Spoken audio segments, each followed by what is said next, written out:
Ah merde, ça a déjà commencé. Bonjour tout le monde, on se retrouve aujourd'hui pour une nouvelle vidéo. On va parler de mon poids. Mais avant ça, je tiens à vous présenter mon nouveau générique. Dites-moi ce que vous en pensez en commentaire. C'est tout de suite. Et voilà les amis, aujourd'hui je vais vous parler de mon poids parce que effectivement j'ai pris beaucoup de poids. J'ai pris exactement 22 kilos. Oui, alors d'abord commencer à avant, quand j'étais très mince. Je faisais 53 kilos pour 1m75. J'étais très complexée par rapport à ça, par rapport à mon poids, parce que tout le monde me disait « Ah, t'es une grande girafe, une maigre, on te casse en deux, une baguette de pain, une planche à pain. » C'est bon, j'ai tout entendu. Je crois que tous les synonymes, je les ai eus. Donc c'était vraiment hyper dur d'avoir toujours ces réflexions, d'avoir toujours ce sentiment d'être trop maigre. Et il y avait d'autres gens aussi qui me regardaient en me disant « Oh, t'as de la chance d'être comme t'es, de pouvoir manger ce que tu veux. » Parce que c'est vrai, hein, j'avais une chance, c'est que je pouvais manger tout et n'importe quoi, manger McDo matin, midi, soir pendant une semaine, je ne prenais pas 1 gramme. Mais c'était ma génétique, c'était en moi, je faisais pas exprès, donc c'était pas de la chance, c'était juste comme ça. Alors peut-être qu'il y en a qui sont dans ce cas. Je vous comprends les filles, même si c'est plus le cas du tout.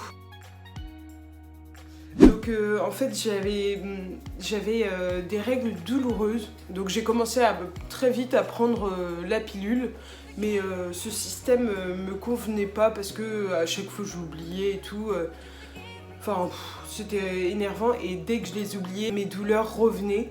Donc j'ai décidé de changer de moyen de contraception, j'ai pris l'implant. Et là, en fait, tout le monde m'avait dit à chaque fois, oui, tu vas faire attention, tu peux prendre du poids, machin, hein. Sauf que j'en ai jamais pris avec la pilule et pourtant tout le monde m'avait dit le même discours. Donc j'ai mis l'implant. Ce qui était bien, c'était que du coup ça s'est mis et puis après j'y pense plus du tout quoi. Ça a été très lent, mais j'ai pris énormément de poids. Donc je suis passée d'un 53 kg, donc l'IMC c'était maigreur, appelé un médecin tellement j'étais fine.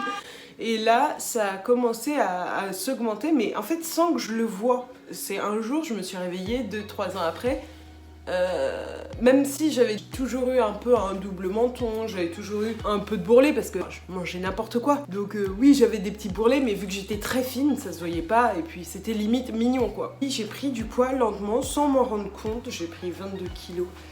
Et c'est vrai que là ça a été hyper dur, donc je suis passée de 53 à 75 kilos. Et là, ça a été vraiment une vraie claque. Je suis passée d'un 34-36 à un 40. Ouais. Et en fait, ça a été hyper dur parce que du coup, moi, quand j'étais très mince, je me permettais de juger toutes les personnes qui se sentaient un peu trop grosses ou quoi que ce soit. Et je sais que j'en ai conscience. Je me permettais de les juger en disant mais vous avez juste à vous motiver un petit peu, courir un peu et puis voilà quoi. Et j'avais aussi ce complexe du fait que j'étais très mince et moi je mangeais tout et n'importe quoi sans rien faire, donc pour moi c'était très loin de moi, très loin de mon imaginaire. Et du coup c'est vrai que pour moi ces complexes là je les avais pas, donc je les comprenais pas. Quand je suis passée de l'autre côté de la barrière, donc avec un complexe, avec mon poids, je me suis rendu compte que c'était très dur dans notre société d'être au-dessus de la norme en fait sociétale. Parce que en fait, même si j'étais complexée, je me suis rendu compte que finalement je faisais rien pour grossir ou grossir correctement. Parce que manger McDo et manger n'importe quoi, ça m'aidait pas à prendre du bon gras, ça m'aidait pas à être bien dans mon corps. En fait, je faisais rien clairement quand j'étais mince, j'étais juste là à dire c'est dur, j'en ai marre d'être trop maigre, j'en ai marre d'être un squelette. Mais au final, je me rends compte que je n'ai jamais agi pour me sentir mieux. Alors que là, j'essaie vraiment de faire attention, mais j'ai comme des pics de motivation, des pics de bon allez c'est bon hein. Et j'ai réussi à perdre 5 kilos, donc je suis passée à 70 kilos, mais c'est tellement dur de garder sa motivation, c'est tellement dur, mais je pense pour même, je parle là pour même celles qui sont très minces et qui ont envie de grossir, que pour elles aussi ça doit être, en fait, quel que soit le rééquilibrage alimentaire ou le régime alimentaire qu'on se fixe, c'est très dur d'être linéaire et constante dans sa motivation. Et je me suis pas rendu compte de ça jusqu'à ce que je me rende moi-même complexée. Et ce qui a été très dur, c'est que ça vraiment, je ne l'ai pas vu venir. Pour vous dire, avant, je ne me regardais pas dans un miroir, ça ne me préoccupait pas. Dès que j'entendais régime, limite, je fermais les oreilles et j'étais là. La la la la la la la la la la. Non, je voulais pas entendre ce mot. Pour moi, c'était inutile et dans tous les cas, même si elles en parlaient, elles le feraient pas jusqu'au bout. Donc, enfin, je les méprisais. Je regrette vraiment d'ailleurs d'avoir fait ça, d'avoir pensé comme ça. Et on se rend compte vraiment aussi des choses quand on les vit. Et je trouve ça dommage d'arriver à avoir des complexes pour les comprendre, ces personnes-là. Donc, je suis désolée, mais à culpa. Donc, voilà. Maintenant, j'essaie vraiment de faire des efforts alimentaires et tout, mais bon, c'est comme je vous ai dit, c'est vraiment très variable. Donc c'est pour ça que j'ai prévu d'ailleurs une séance d'hypnose pour m'aider à avoir cette volonté. Je sais pas si ça va marcher hein, pour être honnête, mais en tout cas j'essaie de faire des efforts. C'est vrai que j'ai dû apprendre à découvrir plein d'aliments. J'ai appris qu'il y avait plein de légumes. Oui. Faites pas genre j'aime pas. Il y en a pour tout le monde. Donc là, c'est que de la mauvaise volonté si on dit j'aime pas les légumes, c'est pas possible. Il faut des légumes. Je connaissais pas ça avant. Moi, en fait, ma base de ma nourriture d'avant, pour moi les légumes, c'était les pommes de terre, c'est tout. Et qui dit pommes de terre dit plein de fromage ajouté. Je mettais plein de beurre, plein d'huile, enfin tout était absolument gras. Et quand ma mère elle me disait on fait quoi à manger, je disais quelque chose de gros et de gras.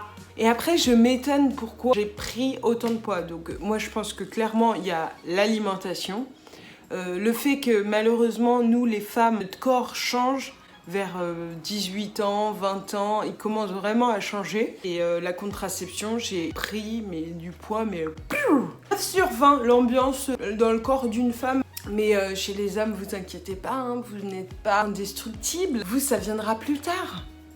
Plus tard.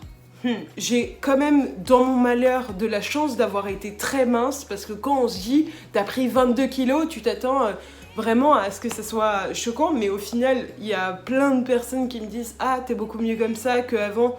Donc ok merci, mais moi je me sens toujours mal. Avant j'étais trop mince donc je me sentais mal et maintenant je me sens trop grosse donc je me sens pas bien. J'ai jamais connu l'entre-deux, le juste milieu. Ce que ça a changé sur moi d'avoir du poids, ça m'a fait perdre un peu confiance en moi. Déjà que j'avais pas trop confiance en moi, ça n'a pas aidé. Aussi, je me sens hyper complexée sur la plage. Ça fait des années que je ne mets plus de maillot de bain 2 pièces. Donc là, c'est vrai que c'est un objectif. Après, vu que j'ai été dans ce cas de mince, je ne méprise pas du tout toutes les filles qui se trouvent trop minces ou je ne réduis pas leur souffrance. Ça, c'est clair. Il y en a plein qui en souffrent de leur poids en tant que femme trop maigre ou homme trop maigre.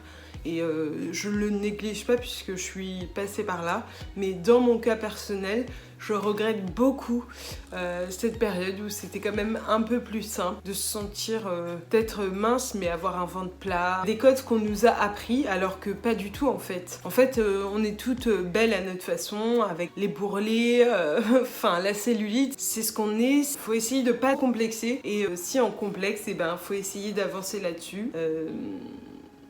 Faut travailler et essayer de tout faire pour se sentir bien, mais en tout cas l'acceptation aussi c'est important et se regarder tous les jours et se dire qu'on est belle aussi c'est important. Je sais qu'il y en a plusieurs parmi vous qui ont envie de perdre du poids, donc franchement bon courage, bonne chance. La meilleure des choses c'est l'alimentation à 70% et le sport à 30%. Manger, bouger, mais essayer de favoriser un maximum l'eau Si vous y arrivez pas, rapprochez-vous de coach ou rapprochez-vous de nutritionnistes. En fait, il faut faire tous des petits pas et on y arrivera. Mais soyez positifs, croyez en vous. Vous êtes beau, vous êtes toute belle. Acceptez-vous. Si vous vous sentez pas bien, et agissez de manière à ce que vous soyez mieux, quoi. Mais c'est vrai que c'est pas facile du tout. En fait, c'est aussi humain d'avoir des pics de motivation et des moments où c'est plus compliqué. Ne désespérez pas, on y arrivera tous. Donc je tenais aussi à vous partager mon point de vue en tant qu'ancienne maigre et en tant que fille qui se sent pas forcément bien dans son corps. Donc voilà, dites-moi ce que vous en pensez, dites-moi ce que vous faites pour vous sentir bien dans votre corps, bien dans votre peau. Ça m'intéresse beaucoup, je lis tous les commentaires en tout cas.